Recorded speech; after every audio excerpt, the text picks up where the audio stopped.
তখন 100কে শুনে বলো মেনকা সুন্দরী, আর না যাইবার ঔষধ আমি ভালো জানি।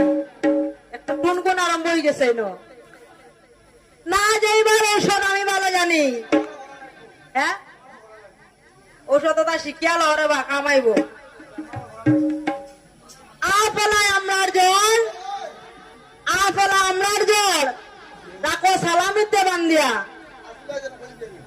আসলা না বা আপলা মানে মানে এই গাছ ফল ধরছেন আর কি, মানে আমরা গাছ দেখতেছি না, যায় জানি আমরা গাছ ধরছে না যে গাছ।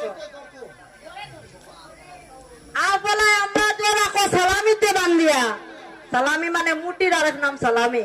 আগের দিনে মানুষের সালামি কইতে না। আর তিলক মাত্র গৌরী মাকে না যাইবে ছাড়িয়া, আর 100কে উঠে বলে ঔষধ নাই গইতা। কারণ বাক্কা